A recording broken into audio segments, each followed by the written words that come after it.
huwa ahsanu nabiyya. Wa kam ahlakna qablahum min qarnin hum ahsanu athata wa ri'ya.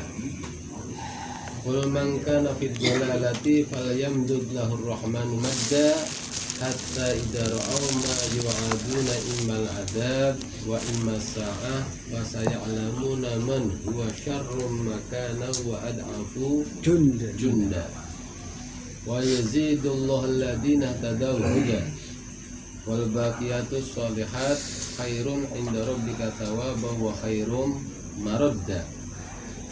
Afara'aital ladzi kafara bi ayatina wa qala la utayanna malan wa walada attala al-ghaiba amittakhadha inda rahmani ahda kalla sanaktubu ma yaqulu wa namuddu lahu min al-'adzabi madda wa narithuhu ma yaqulu wa yatina farda. Jadi serbadal gitu.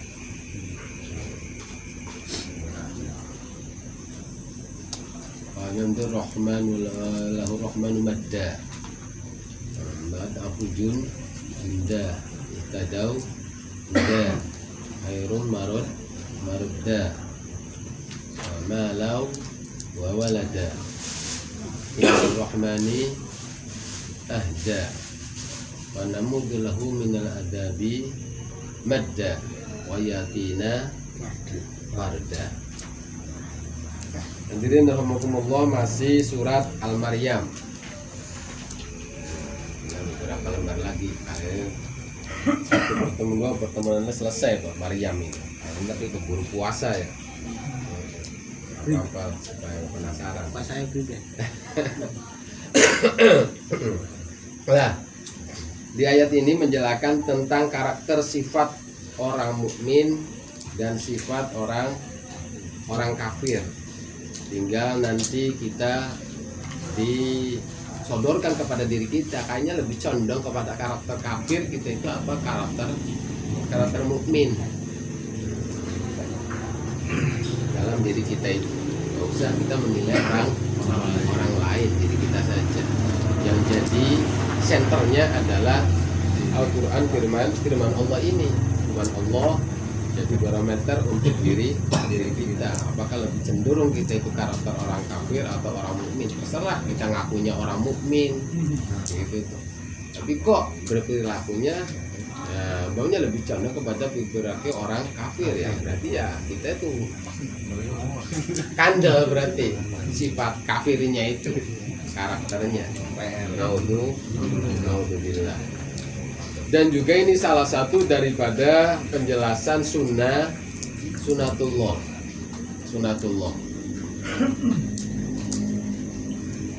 Ada orang mukmin, ada orang kafir. Terus sama-sama dibacakan ayat Allah. Itu pasti masing-masing punya sikap yang berbeda itu menyikapi ayat itu. Wa idza tutla alaihim ayyul mu'minin wal kafirin ayatuna bayyana qala alladziina kafaru. Itu nanti komentar tentang, pasti ayat menjelaskan tentang umpamanya tentang masalah akhirat, tentang akhirat. Ayat itu, dan itu dibacakan oleh orang kafir, orang mukmin. Itu biasanya yang pertama kali komentar dalam ayat itu pasti di ayat itu adalah ancaman terhadap orang kafir. Nanti yang paling mendahului komentar itu orang kafir. Orang kafir. Kok Al-Quran berbicara seperti itu, sedangkan kenyataannya, faktanya di dunia ini seperti apa?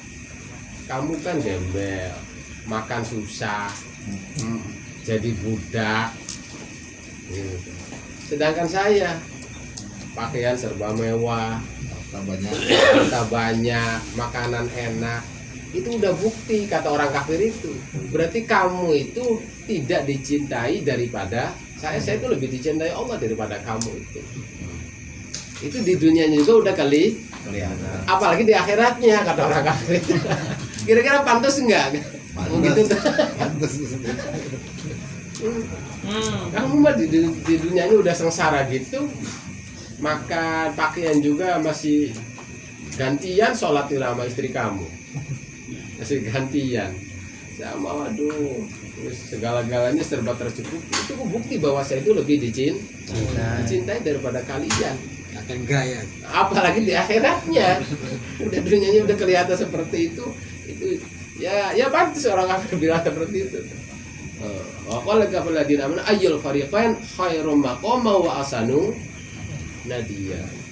Kata orang kafir, ayo buktikan, kita jalan-jalan kemana yang tidak mengenal saya dan tidak mengenal aku, tidak mengenal kamu dan tidak mengenal saya, datang ke satu perkampungan, mana yang lebih dihormati itu? Kata orang kafir itu, mana kira-kira yang lebih dihormati itu? Pasti saya, kata orang kafir itu. Itu bukti bahwa saya itu lebih dicintai Allah. Sebab kita jangan berpikir orang kafir itu tidak percaya Allah. Tidak percaya Allah, jangan berpikir seperti itu. Sebab di surat Yasin kan sering kita baca, waqala alladziina kafaru lil ladziina amanu anut'imu man law yasha Allah. Itu kata-kata orang kafir. Andai saja Allah mau memberi makan si A yang lagi kelaparan, katakannya andai saja Allah memberi makan kepada si A yang lagi kelaparan, Allah akan memberi. Allah kan maha kuasa. Saya tidak memberi karena Allah menghendaki dia kelaparan. Kalau saya memberi makan, berarti kita nentang iradat Allah katanya. Ya pantas bisa masuk akal. Itu kata-kata orang kafir seperti itu. Kalau kamu tidak percaya lagi, ayo kita datang ke satu perkampungan yang tidak mengenal kamu, tidak mengenal saya.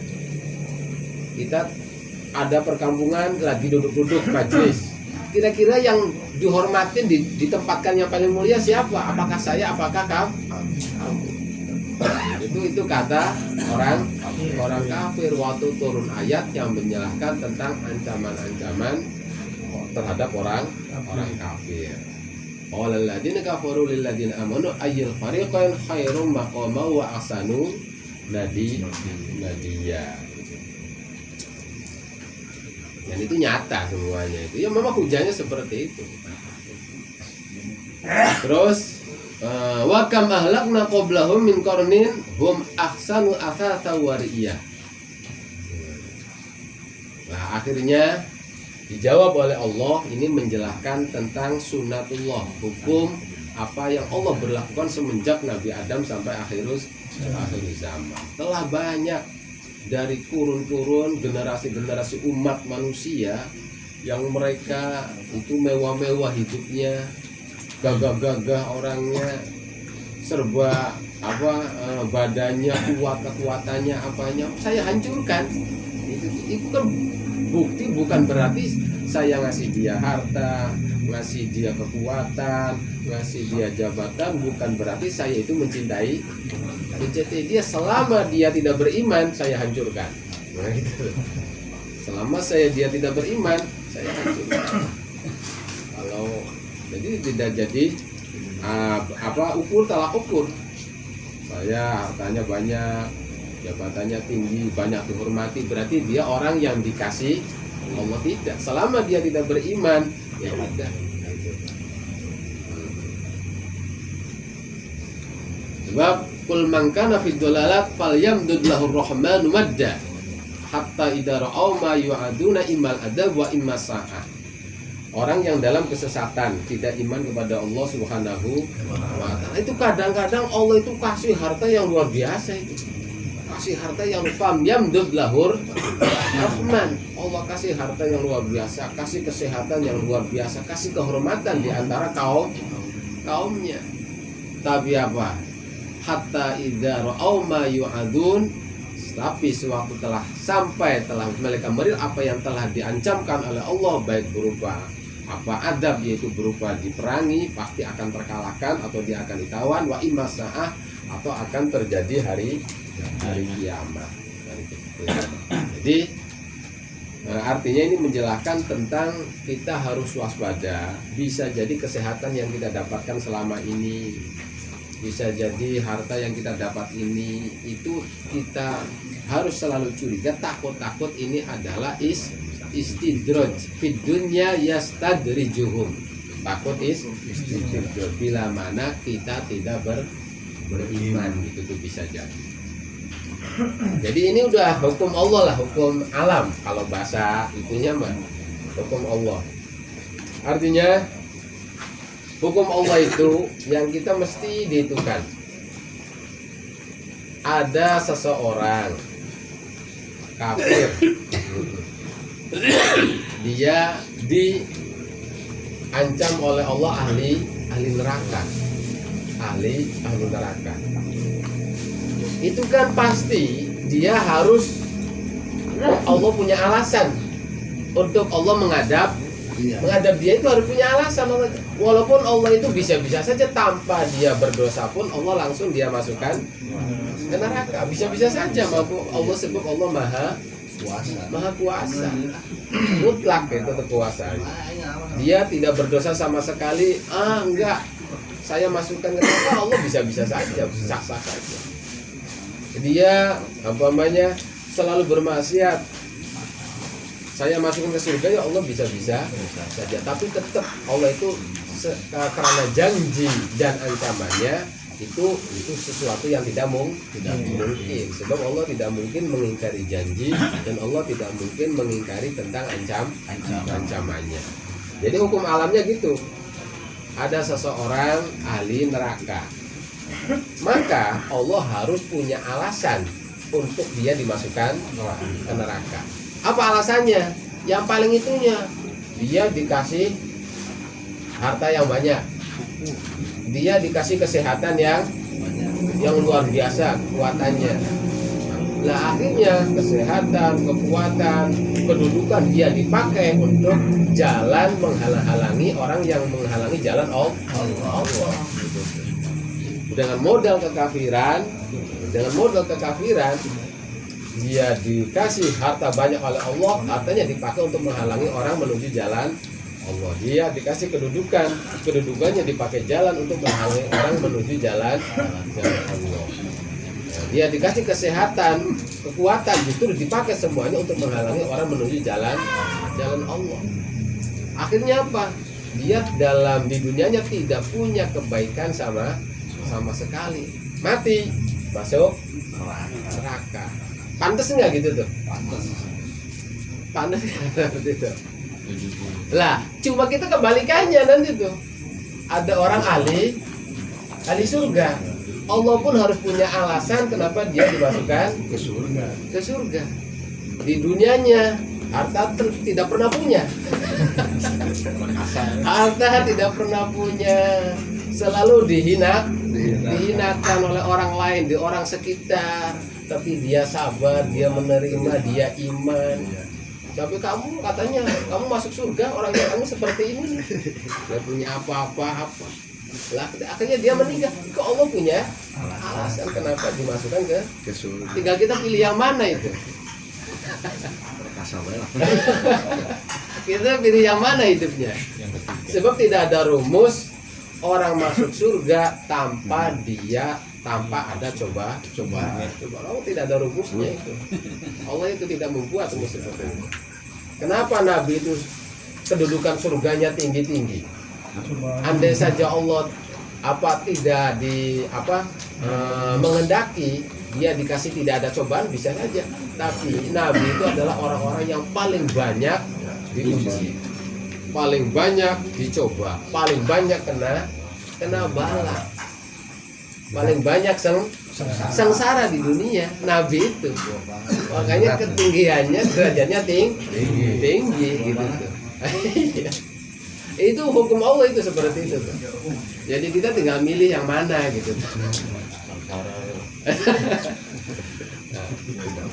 Lah sebab kita kesengsaraan di dunia kan paling lama-lamanya 100 tahun lah. Kalau ditanyakan miliaran tahun lebih ya. Masa kita membeli sengsara 100 tahun untuk kesenangan 5 miliaran tahun bahkan lebih, itu kita tidak saya pilih itu kan. Sebenarnya secara akal seperti itu. Dan orang kafir justru dia berhujah sebaliknya. Saya di dunia mulia, hartanya banyak, kesehatan sangat luar biasa. Itu menunjukkan Allah sayang sayang. Nah, kalau sayang saya di dunia apalagi di akhiratnya. Itu hujahnya orang kafir itu seperti itu. Tapi Allah tidak seperti itu. Jadi kalau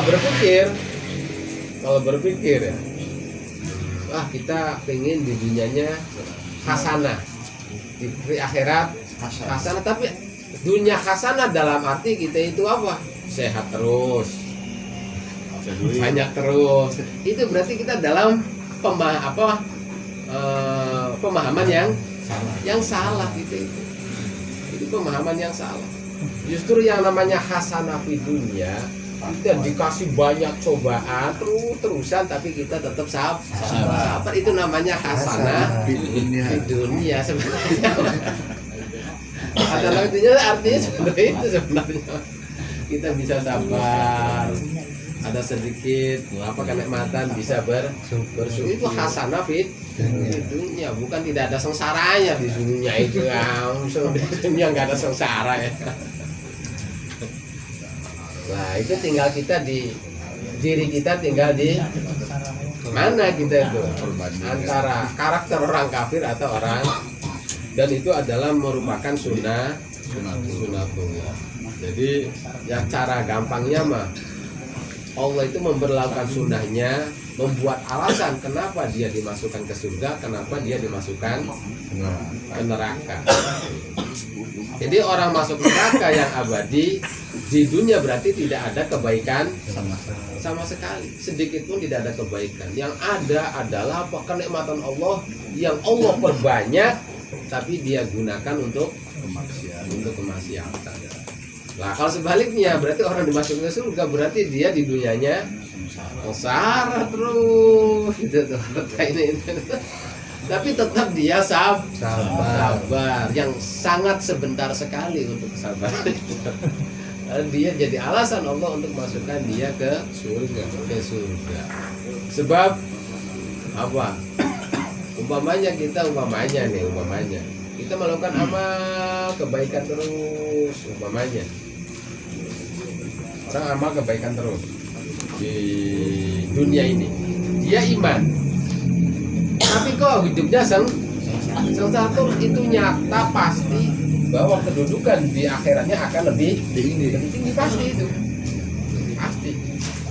Kalau dia amal kebaikan tidak pernah maksiat tapi sengsara terus, itu akan kedudukannya lebih tinggi.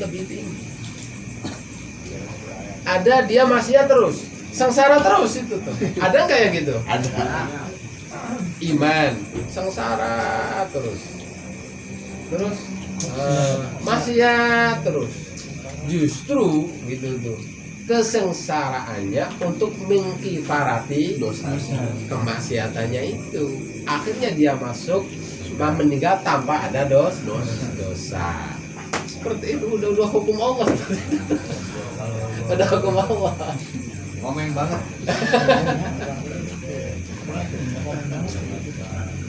Itu maksudnya fal yamdulillahur rahmanu madda hatta idara ma ya'dun imma ata wa imma sa'as man wa syarru ma kunujunda. Lah, bagi orang yang beriman, tadi orang kafir apa? Kalau turun ayat langsung komentar paling awal. Apa itu ayat-ayat? Buktinya kamu sengsara terus di dunia orang beriman. Saya mah orang kafir, justru yang dianggap kafir justru hidupnya tidak ada kesengsaraan sekali. Gitu. Itu komentar paling awal orang kafir itu. Ingkar, tapi wa yazidullahu alladziina tadau. Sebaliknya orang mukmin umpamanya dia sengsara hidup di dunia itu. Terus ada ayat seperti ini, itu dia tambah mantap. Wah, nggak apa-apa sengsara segini mah, tenang saja. Itu gitu. Wa yazidullahu alladziina tadau huda. Kalau orang mukmin mah tambah senang dengan ayat ini. Sengsara ini nggak seberapa, tenang saja, nggak bakal lah gitu, malahan zadahum huda. Itu kalau orang beriman, bukan tambah ayat malahan.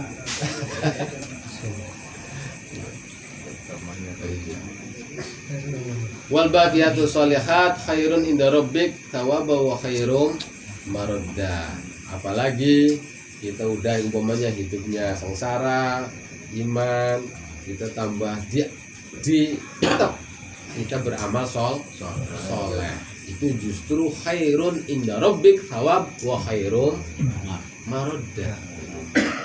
Orang mukmin hidupnya sengsara di dunianya gitu, tapi dia tetap amal soleh, sholat nggak pernah ditinggalkan gitu. Amal soleh semua dilakukan, justru itu khairun inda rabbik thawab, itu adalah pahala yang terbaik di sisi Allah. Wa khairum marodda, dan nanti kedudukan di akhirat paling tinggi. Afara'aital ladzi kafara bi ayatina wa qala la utayanna mala wa walada atta'ala al-ghaib amittakhadha inda rahmani ahda kalla sanaktubu ma yaqulu wa namudu lahu minal adabi madda. Ini ada satu cerita asbabun nuzul. Ada seseorang kafir namanya As bin Wa'il. Namanya As bin Wa'il. Lah As bin Wa'il itu bapak anaknya punya anak, seorang sahabat yang sangat luar biasa agungnya, yaitu Amr bin As, anaknya seorang mukmin yang sangat besar, sangat luar biasa. Bapaknya masih kafir, yang namanya As bin Wa'il, punya anak namanya Amr bin As, itu Amrun. Dan beliau dalam pencapaian tentang keislaman, beliau orang yang menaklukkan tanah negara Mesir. Jadi yang menaklukkan negara Mesir adalah Amr bin As pada waktu khilafah Umar bin Khattab. Wa huwa walidu Abdullah. Amr bin As punya anak namanya Abdullah bin Amr. Abdullahnya berarti cucunya As cuma kafir, geledegan gitu. Punya anak namanya Amrun, orang muslim yang sangat taat. Terus punya anak lagi Amrunya, itu namanya Abdullah. Wa walidu Abdullah al-masyhurah. Lah, jadi orang kaya As bin Wa'il itu. Pernah ada seorang sahabat namanya Khobab bin Aris, itu dia sebagai tukang tenun, tukang apa sih? Celep apa? Kain tuh, diwasi warna tuh. Dia membatik lah. Iya, pewarna batik, wantek. Iya, wantek. Akhirnya apa? Si As itu kerjakan Khobab yang muslim. Khobab, dan punya bahan putih, kamu wantek ya, nanti kasih sekian, siap. Udah beres kerjaannya, ditagih, mana bayarannya? Saya mau ngasih bayaran kalau kamu keluar dari Islam dulu. Kalau kamu tidak mau keluar dari Islam, kamu harus kufur kepada Muhammad. Kalau tidak mau kufur kepada Muhammad, saya tidak mau ngasih bayaran. Afara'aital ladzi kafara bi ayatina, yaitu As bin Wa'il wa qala, dan mengatakan kepada Habib. Lalu kata akhirnya pas ngomong gitu, saya tidak bakalan keluar dari agama Islam. Dan kamu nanti dituntut di akhirat itu. Kamu di akhirat itu dituntut kalau kamu tidak bayar itu. Malau wa walau tayana malau wa walada. Ya udah, kalau saya dibangunkan di akhirat, udah saya kasih tuh harta saya, anak saya buat kamu semua. Kalau saya dibangunkan di akhirat, udah saya bayar di akhirat katanya. Nah, itu kata As bin Wa'il itu. La utayanna malau wa walada. Ketika maka saya akan bayar. Saya tidak bakalan bayar kalau kamu tidak kufur kepada Muhammad. Ya, nanti kamu dituntut nanti di akhiratnya kalau kamu tidak bayar. Kan udah janjiannya kamu harus bayar. Nanti di akhirat udah saya bayarnya di akhirat sajalah. Itu gayanya As. Akhirnya apa? Oleh Allah atau al-ghaib amittakhadha indallahi inda rahmani ahda sanaktubu ma yaqulu wa namudu lahu minal adzabi madda. Apakah orang yang model seperti itu dia punya masalah akad kerja ya, tapi tidak dibayar, malahan dia mengatakan udah di akhir waktu itu, nah kamu nanti daripada kamu nanti diduduk di akhirat masih mending dibayar di sini saja, udahlah katanya di akhirat saja bayarnya. Apakah mereka tahu tentang hal yang gaib? Allah beritahukan kepada Wa'il, kepada As itu tentang hal yang gaib, yang akhirnya dia akan membayar hutangnya kepada Khobab nanti di akhir. Amin takhoda indul ahda. Apakah As itu udah pernah ngomong sama Allah, ada perjanjian ya Allah, saya nanti punya utang kepada kamu, nanti kamu bayarkan ya. Apakah seperti itu? Kan tidak mungkin hal seperti itu. Kalla, kata Allah, kalla, tidak bakalan, tidak terjadi seperti saya tidak memberitahu dia tentang hal itu, dan juga saya tidak ada janji dengan Khobab bahwa saya akan membayar hutangnya kepada Khobab nanti di akhirat. Sanaktubu ma yaqul, justru saya akan catat apa yang dia katakan.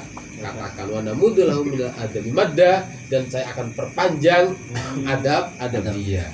Akan saya adab dengan adab yang sepanjang-panjangnya, seluas-luasnya. Wa narisuhu ma yaqulu farda, justru dia punya harta banyak di dunia itu, punya anak, tapi waktu diminta untuk membayar cuma sekadar upah daripada celep, dia tidak mau.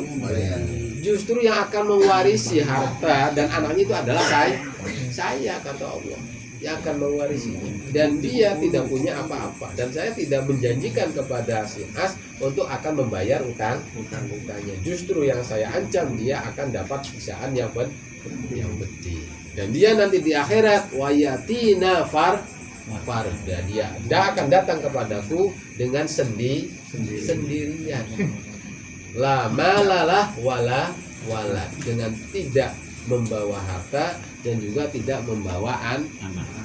Justru anaknya itu ya orang Islam gitu, dan selama dia kafir tidak bisa membela bapaknya yang kafir tersebut. Ya udah, berarti poinnya 2 lah. Itu menceritakan tentang sunatullah, bagaimana hujah Allah memasukkan orang ke surga dan memasukkan seseorang ke neraka, dan itu tidak diukur dengan kesehatan, kekuatan yang dia miliki di dunia, dengan harta yang dia miliki di dunia, dengan kedudukannya, tapi diukurnya dengan keimanan dan kekufuran. Sangat luar biasa, orang punya harta, kesehatan banyak, semuanya dipakai untuk memperjuangkan agama Allah. Juga sangat sengsara sekali orang yang punya harta, kesehatan, kedudukan dipakai untuk menghalang-halangi orang iman kepada Allah. Terus orang iman sangat luar biasa sekali, dia tetap beramal soleh walaupun hidupnya sengsara. Juga ya lumayan lah, hidupnya enak gitu tuh, hidupnya enak, amal solehnya tidak ada, tapi dia beriman ya lumayan, walaupun kalau surga bintangnya bintang 1 lah lumayan. Iya. Terus menjelaskan tentang bagaimana harta itu sangat di agama itu sangat diperhatikan sama sekali. Makanya ayat yang paling panjang dalam Al-Quran itu di mana itu? Ada ayat di Al-Quran itu 1 lembar. Satu ayat itu 1 lembar itu satu ayat. Ayat apa itu dikenalnya? Ayat hutang. Ayat Al-Baqarah. Kenapa? Kok ayat hutang itu sampai begitu panjangnya? Walaupun orang Islam itu memandang harta itu bukan hal yang menjadikan segalanya, tapi tetap dalam kehalalan keharaman itu agama sangat memperhatikan. Jangan juga berani coba dalam masalah harta. Makanya 1 ayat tentang masalah hutang sampai 1 ayatnya itu 1 lembar. Bahkan lafal Allah di sana lebih dari 5, 1 ayat itu.